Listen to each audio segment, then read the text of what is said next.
It's good to see you, especially on this beautiful, calm, uneventful evening.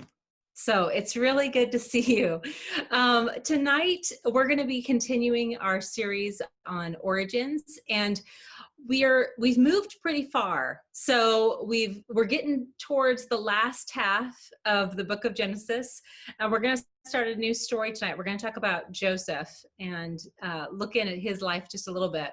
But before we do that, I want to do a little show and tell. And here's why. When I was growing up, you may or may not know this, but actually my parents were also Chi Alpha pastors. So I kind of went into the family business, so to speak. And when I was a kid, if my parents ever went and visited somebody else's campus, they always brought me back a university sweatshirt. So when I was an 8-year-old, I had a pretty impressive collection of university sweatshirts. And I still like them. I don't have as impressive a collection as I did back then, but I wanted, if it's okay with you, I want to show you some of my favorite college sweatshirts. Is that okay? All right. So I want to show them to you and tell you why I like them and why I find pride from them. So this is the first one. Okay. This one's kind of a cheat. This one kind of doesn't count, but I'm going to show it anyway. So this one's Chi Alpha, and I like this sweatshirt just because it represents what I love, campus ministry. And it is comfortable, but I wear it a lot and it gives me pride. Okay, now here's the second one. Now, I would say that it's possible I owned this as a kid. I'm not sure. And I might have been impressed with it if I'd seen it on a stranger, but now it means something else to me. Here's my second one. Yay, Yale. And so the reason why this sweatshirt is so important to me is because now it's not just this thing I see randomly on some stranger and think, oh, wow, that's a good school somewhere. But it represents you, and it represents people I know and people I love. And so when I put this on, it makes me think of you. So I love this sweatshirt. It gives me a sense of pride. Okay, now this last one is going to be a surprise to you. Okay. But it also gives me pride. Here it is. Now, I don't know if you can read that because it's in cursive. It says Nebraska.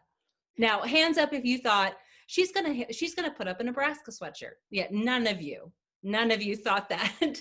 But I actually do get a lot of pride from my Nebraska sweatshirt because I actually grew up there when I was in elementary school. All my father's family is from there. It just gives me a lot of joy, a lot of pride to be from Nebraska. So you might be thinking, okay, Sarah, so why did you do that show and tell?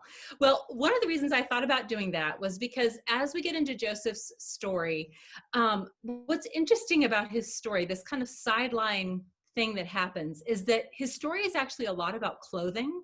And I know that may sound kind of strange, but it's almost like clothing is its own character in Joseph's story. And as we go through his story, what you're going to notice is that the clothing he wears gives him a sense of pride, or it invites him into humility. And you're going to notice how in the different parts of his life, that's reflected in a way that really shows us something as well. So we're going to read the very beginning of Joseph's story tonight. We're looking at chapter 37. I'm going to read pretty much the whole of chapter 37 just to give you a picture for how his story begins. So let's look at that right now. So it says, this is the account of Jacob's family line. Now Israel, or Jacob, loved Joseph more than any of his other sons because he had been born to him in his old age.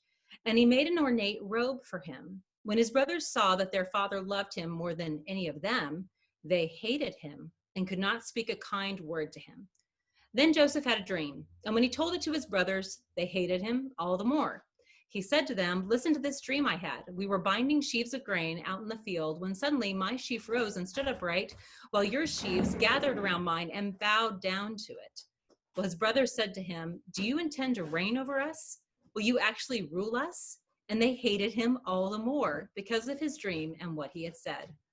Then he had another dream, and he told his brothers, listen, he said, I had another dream, and this time the sun and the moon and 11 stars were bowing down to me. When he told his father as well as his brothers, his father rebuked him and said, what is this dream you had? Will your mother and I and your brothers actually come and bow down to the ground before you? His brothers were jealous of him, but his father kept the matter in mind.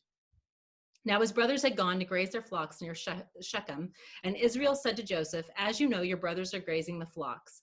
Come, I am sending you to them. Very well, he said. So Joseph went after his brothers and found them near Dothan. But they saw him in the distance, and before he reached them, they plotted to kill him. Here comes that dreamer, they said to each other. Come now, let's kill him and throw him into one of these cisterns and say that a ferocious animal devoured him. Then we'll see what comes of his dreams. When Reuben heard this, he tried to rescue him from their hands. Let's not take his life, he said. Don't shed any blood. Throw him into this cistern here in the wilderness, but don't lay a hand on him. Reuben said this to rescue him from them and to take him back to his father. So Joseph came to his brothers. They stripped him of his robe, the ornate robe he was wearing, and they took him and threw him into the cistern. As they sat down to eat their meal, they looked up and saw a caravan of Ishmaelites coming from Gilead. Their camels were loaded with spices, and they were on their way to take them down to Egypt. Judah said to his brothers, what will we gain if we kill our brother and cover up his blood? Come, let's sell him to the Ishmaelites and not lay our hands on him. After all, he is our own brother, our own flesh and blood. And his brothers agreed. So when the Midianite merchants came by, his brothers pulled Joseph up out of the cistern and sold him for 20 shekels of silver to the Ishmaelites, who took him to Egypt. When Reuben returned to the cistern and saw Joseph was not there, he tore his clothes. He went back to his brothers and said, the boy isn't there. Where can I turn now? Then they got Joseph's robe, slaughtered a goat, and dipped the robe in blood. They took the ornate robe back to their father and said, we found this. Examine it to see whether or not it is your son's robe. And he recognized it and said, it's my son's robe. Come, some ferocious animal has devoured him. Joseph has surely been torn to pieces. Then Jacob tore his clothes, put on sackcloth, and mourned for his son many days.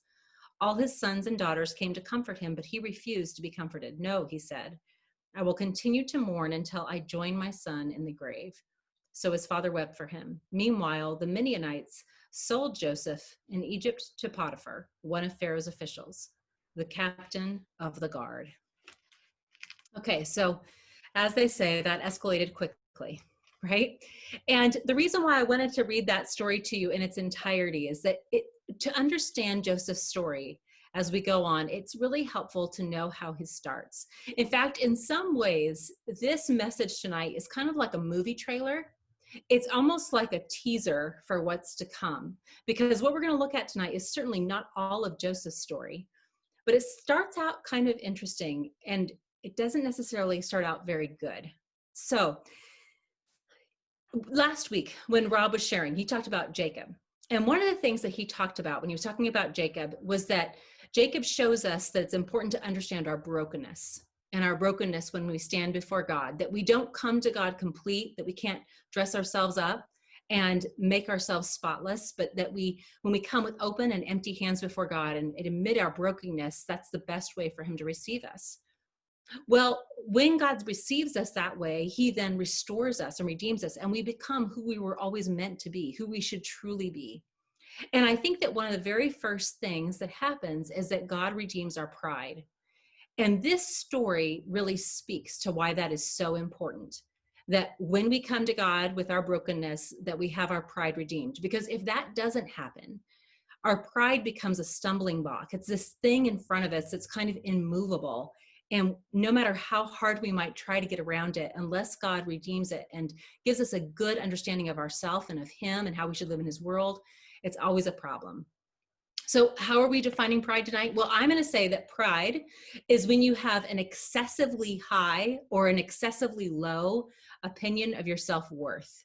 It's when you either inflate or deflate your importance. So typically we think of pride as being the very arrogant person, and you might even have almost like a caricature in your mind of what an arrogant or a proud person looks like. But pride is not to just think highly of yourself. It's also to think very little of yourself. It's basically self-absorption. It's when we become our own God and we are the center of our world. But what's interesting as well is that usually, even though we have a caricature of what pride looks like in our lives, one of the reasons that we do that is because we don't usually think that pride lives in us. You know, it's very common, just like it's hard to admit brokenness, just like it's hard to come to God and say, I really need you, down to the very bottom of who I am. it's equally hard to admit that we have pride, because we think of ourselves as either being like a little bit boastful or a little bit insecure, but we don't think of ourselves having pride, at least not the way we see it maybe in other people. But when we can really admit, you know what, sometimes I am the center of my own world. I'm the center of my own universe. I do think of myself, and I almost want to play God. I want to be in control. That's when we begin to realize, no, pride is alive and well in us, probably just like everybody else. So I think C.S. Lewis said it best. I'm going to quote him from Mere Christianity. This is what he said. He said, "There is one vice of which no man in the world is free, which everyone in the world loathes when he sees it in someone else, and of which hardly any people, except maybe Christians, ever imagine that they are guilty of themselves. There is no fault which makes a person more unpopular, and no fault which we are more unconscious of in ourselves. The vice I'm talking about is pride." Now, here is the problem with pride. It's not just that we can be unconscious of it in ourselves. The problem sometimes is that pride is subtle. Pride is kind of like a shapeshifter. You know, when we wear pride, when we put it on like clothes, it can sometimes look different in us from person to person, and it can look different in us in different seasons of life.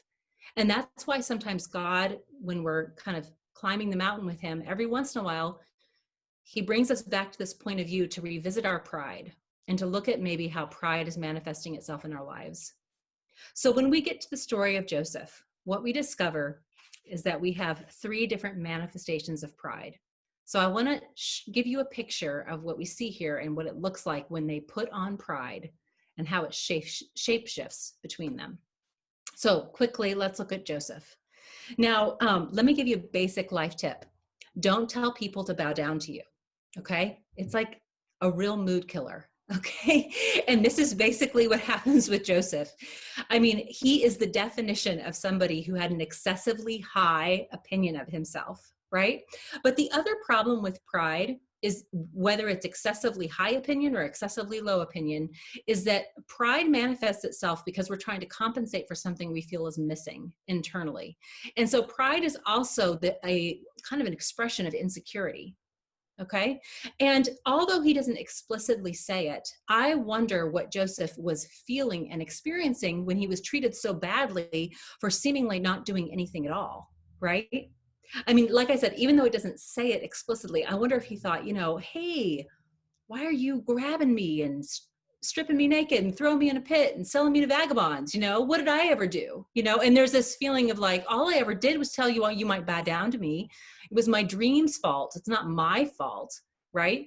And so the first way that pride can manifest itself is to tempt us to live victimized. It's the first way it shapeshifts. But now let's look at Jacob. Now, Jacob was doing something else. He was struggling with favoritism, and he began to favorite and adore one of his youngest sons, Joseph, over all the rest. Now, here's the thing. I don't think it was some surprise to the brothers that their dad loved him the most. I think that when he got the robe, when Joseph got the robe, it just confirmed what they already knew, that Jacob loved this son more than them, and it just ignited anger in them. But if we're talking about Jacob, what we're realizing is that he does something that a lot of people with struggling with insecurity and pride do, which is to angle themselves to whoever they feel is important, or whoever they feel is influential, or whoever will get them connected. Who is special in this crowd, and how can I connect to them, and even like almost like coast on their gifts, right? And so when somebody like Jacob is starting to struggle with pride, I think that what they start to be tempted to do is to use people and to start seeing people as a means to an end. What can you do for me? But there's one more way that pride shapeshifts in our story. It's not just that it tempts someone to be victimized or that it tempts someone to use people, but it's what we see with the brothers. Now, let me remind you of what they said when they saw Joseph coming to them from the field, okay? It says this. He said, "Here comes that dreamer." They said, "Come now, let's kill him and throw him into the cistern and say that a ferocious animal devoured him. Then we'll see what comes of his dreams." You know, when I read that this week, I thought if the ancient world needed an example of cancel culture, this is it. This is it. I mean, look at it, right? It says, seeing him from a distance, so not up close, way out there, right, on a screen, I guess you could say maybe, they hate him because of the things that he has said. In fact, in that single chapter alone, it says that they hated Joseph 3 different times. But then they desired to embarrass him publicly. They strip him naked and they throw him in a cistern. But then after that, because of their hate, they turn to act on it, and they almost literally try to erase his life by selling him to the Midianites, who take him down to Egypt, as if, well, we'd like to kill him, but we'll just try to erase him, right? I mean, unfortunately, this cancel culture, this expression of we see even in the ancient world that's very familiar in our modern existence, is too common for us to be, is too common for us to ever want to be comfortable with, right? But it's this basic idea that if you discredit me, or you disappoint me, or you even disagree with me, I'm going to destroy you, right? It's one more way that pride shapeshifts. But here's the thing that's really interesting about the brothers. And it's something that Lewis said earlier. See, the more that you have pride in yourself, the more you're going to hate the pride in somebody else, right? See, remember what Lewis said? The more pride is in your heart, the more you loathe it in somebody else. See, I think if Joseph had approached the brothers, and the brothers had been walking in humility, if the brothers had been very secure in who they were as sons of God, and they understood their place in the world, they wouldn't have been so threatened by Joseph's gifts. They would have been very at peace with that. They would have approached him with compassion and humility and questions. But instead, what do they say? Let's kill him. Let's kill him. One more way that pride shapeshifts. You know, what's interesting with Joseph and Jacob is that when their pride manifests, it's kind of a singular expression. And obviously that's bad enough, right? And it's destroying them personally. But what becomes doubly horrible, I guess, with the brothers is that their pride is this collective voice. And when pride becomes a collective voice, sometimes it becomes a mob. And that's what Joseph experiences. So when the brothers express pride, what they are tempted to do is destroy others. Now, let's step back for just a second and look at what we've just seen. Can you see that when we harbor pride in our lives, that it can look differently from person to person? But can you see how quickly it can shift from just having an emotion or an attitude towards someone to acting in horrible ways? And can you see how it becomes either angry or manipulative? Either it's excessive flattery and trying to pull somebody in, like Jacob did, or it's death, like the brothers, trying to destroy somebody completely. Or it's like Joseph making these innocent claims, like nobody understands me and it was my dream's fault. It wasn't mine. I don't have excessive pride. But here's the problem. The problem is that sometimes when we see the worst in ourselves, we just want to push it under the rug. We just want to pretend it's not there. Like I said, we want to measure ourselves against who we think is actually prideful and think to ourselves, well, that person out there has pride, not me, right? But when we, in humility, come to God and say, I have open hands, I have open, empty hands, and I'm willing to admit my brokenness, but I'm also willing for you, God, to speak to my pride, to speak to the ways that I'm tempted, for the way that pride shapeshifts in me and sometimes gets the best of me. Then God embraces you like you can't believe, and he does something new in your life. There's a great way to see this, and it comes in the book of Colossians. And so I want to read that for you real quick. It's in Colossians 3:12 and 14. And it says this: Therefore, as God's chosen people, holy and dearly loved, clothe yourselves with compassion, kindness, humility, gentleness, and patience. Bear with each other and forgive one another. If any of you has a grievance against someone, forgive as the Lord forgave you. And over all these virtues, put on love, which binds them all together in perfect unity. So do you see what is being said there? Do you see what we can pick up? It's what we wear. And when we take off pride, we have an opportunity to put something else on. We can put on, as it said here, compassion, kindness, humility, gentleness, patience. We can bear with one another. We can forgive one another. But those things don't come to us just because we look in the mirror and we decide and we say to ourselves, I'm just going to be a better person.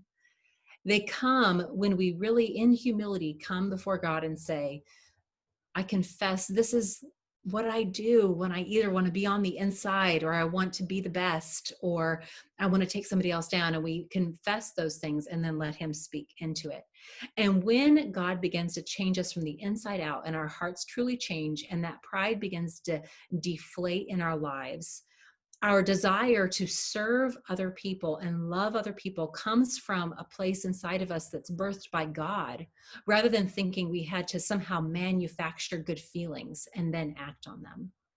But when God begins to work on our hearts, then that love that's poured out, which binds us together in unity, comes from a genuine place. And the more that God fills you with his presence and fills you with his life, the more you will experience an overflowing where you can be kind, be compassionate, be gentle, and be patient.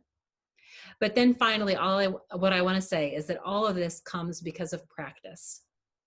And so let's give it an application. What would we do practically if we were going to put on the coat of humility and compassion and take off pride?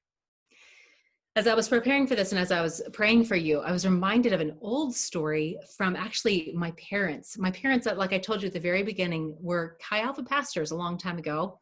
And I can remember when I was a kid, knowing some of the students that were in that Chi Alpha group.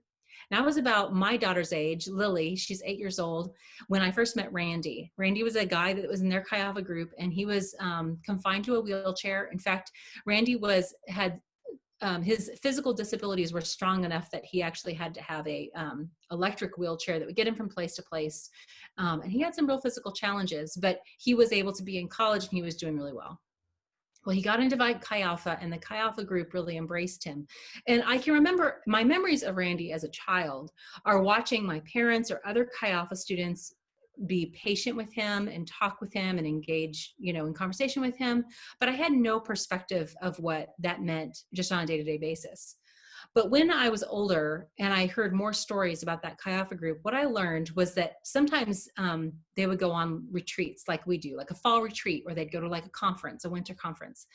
And the men in that group were being so changed by God and were having this kind of experience of letting go of their pride and their offering up their brokenness to God and being internally changed, that they started to do some really remarkable things. And they started to offer help to Randy wherever he would need it. And when Randy grew in trust of them, and so there was this good camaraderie with them, and he was willing to receive their help. And what I learned then is that Randy was able to go to these conferences because when he got there, the men in that Chi Alpha group physically took care of him all weekend.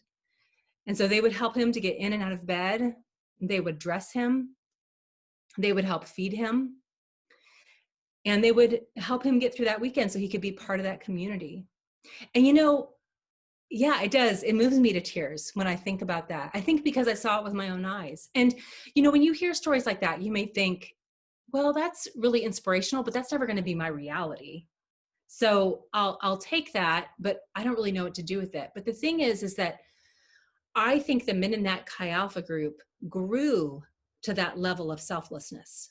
It didn't start at the beginning like that. It started in the beginning, like just saying, I want to be involved in your life. I want to think about myself less. I want to think about you more. I want to stop trying to be the center of attention. And I want to put the spotlight on you. And the more they did that, it was like putting a rock in a river, and that water was rushing over that rock and making it smooth. And slowly their hearts were being changed to the point at which they felt no reservation about being in a situation where they really need to take care of someone else. So here's how I want to encourage you tonight, Chi Alpha. There are some really powerful, transformative, deep things that God desires to do in your life. I believe that he wants to reach down into the depths of your soul and do things in you that will not just give you great freedom and a lack of anxiety and peace. They'll help you with all the things that you do see. But they will also do some things in your heart and your life that you never thought you would have been capable of, because in our own strength, we can't do them. But with God living inside of you, that well inside of you would be something truly powerful that could change not only just your life, but it could change somebody else. So tonight, my encouragement to you as we pray in a moment is for you to just ask God, Lord, how can I come to you with open hands? How can I resign my pride to you once again?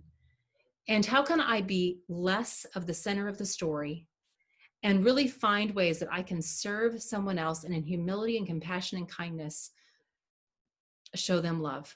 So let's pray.